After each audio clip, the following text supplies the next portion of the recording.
I saw the message, and that's when everything finally made sense.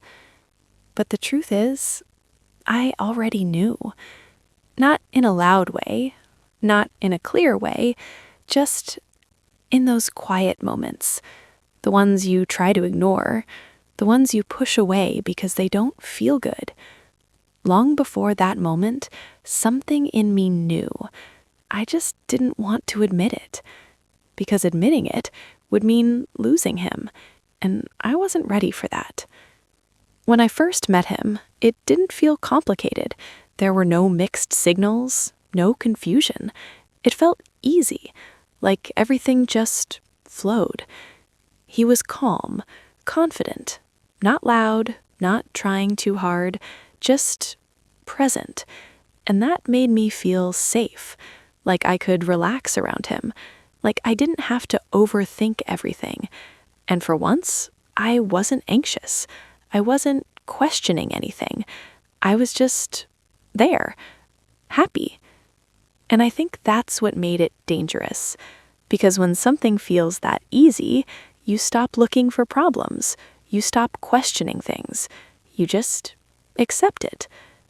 He would say the right things at the right time, text me when I least expected it, call me just to hear my voice. And those little things, they matter. They make you feel chosen, seen, important. And I held on to that feeling more than I probably should have. Looking back now, I think that was the first red flag. Not him, but me. Because I didn't actually know him. Not really. I knew how he made me feel, and I built everything on that. I filled in the gaps myself, created a version of him that maybe didn't fully exist, but it felt real to me, so I didn't question it. At first, it was small things, the kind of things you notice but quickly dismiss. He would take hours to reply, sometimes a whole day, and I would see it. I would feel it, that little discomfort. But then he'd come back like nothing happened, sweet, warm, and suddenly it didn't feel like a big deal anymore. So I ignored it. I told myself things like, he's just busy. He probably has a lot on his mind. Not everyone texts all the time. And maybe that was true. Maybe it was. But deep down, I wasn't fully convinced. I just didn't want to seem like I was overreacting. I didn't want to be that girl, the one who complains, the one who overthinks everything. So instead, I stayed quiet. And when we were together, everything felt fine again. That's the confusing part. That's the part people don't talk about enough. Because the bad moments, they don't last long enough to push you away, but they happen just enough to slowly wear you down. He could be so kind, so attentive, so present. In those moments, it felt real. It felt like this is what love is supposed to feel like. And I held on to those moments. I replayed them in my head, used them as proof that everything was okay, even when it wasn't. But then something started to shift, slowly, not all at once, just enough for me to notice, but not enough for me to leave. And that's what made it dangerous. He started disappearing more. Not completely, just enough. Enough to make me question things. One day he's there, talking, laughing, making plans. And the next, he's distant, cold, short replies, no energy, like I was talking to a different person. And that feeling, it stays with you. You carry it, even when he comes back, even when things feel normal again, because now you've seen the other side. So you start thinking, overthinking, replaying everything, every message, every conversation, trying to figure out what changed, what you did wrong. You ask yourself questions like, did I say too much? Was I too available? Did I push him away?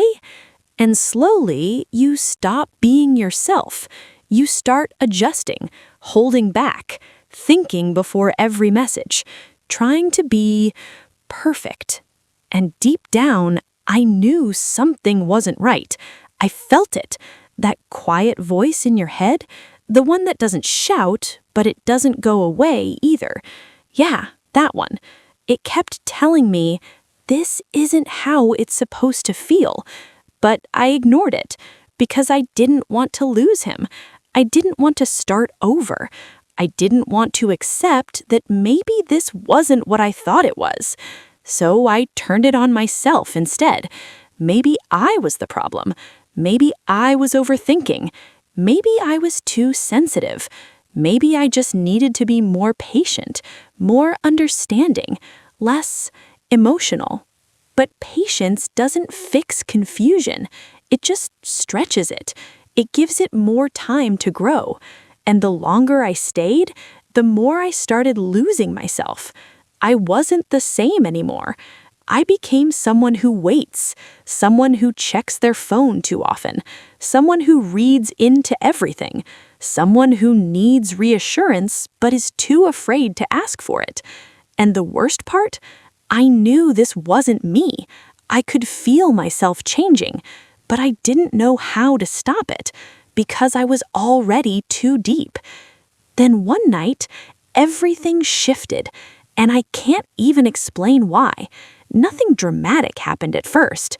No argument, no big moment, just a feeling that something wasn't right, stronger than before, clearer than before. Like my intuition was finally tired of being ignored. He was acting normal, too normal, and somehow that made it worse because it felt forced. Like something was being hidden. And then I saw it. The message. It wasn't dramatic, no big confession, no obvious betrayal. Just enough. Enough to connect everything. Enough to confirm what I had been feeling all along. And in that moment, I didn't feel shocked. I didn't feel angry. I didn't even cry. I just felt tired. Because the truth is, it wasn't new. Nothing about that moment was new. I had seen it in different forms, in smaller ways, over and over again. It wasn't the message that broke me.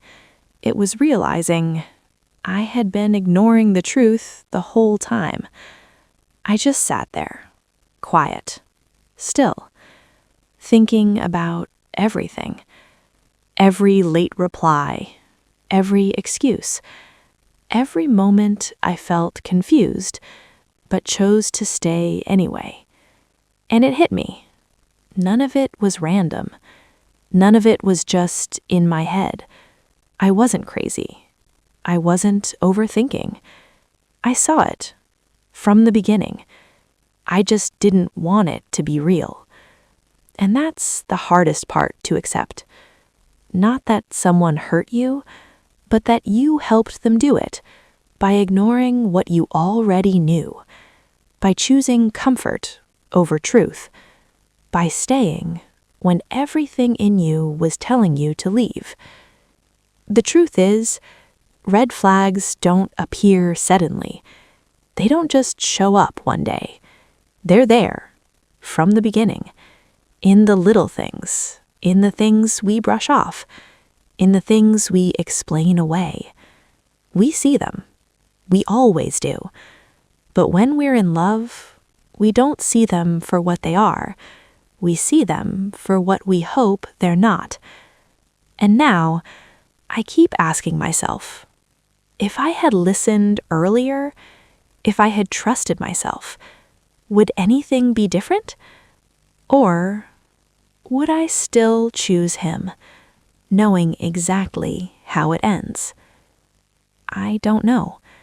And maybe that's the scariest part.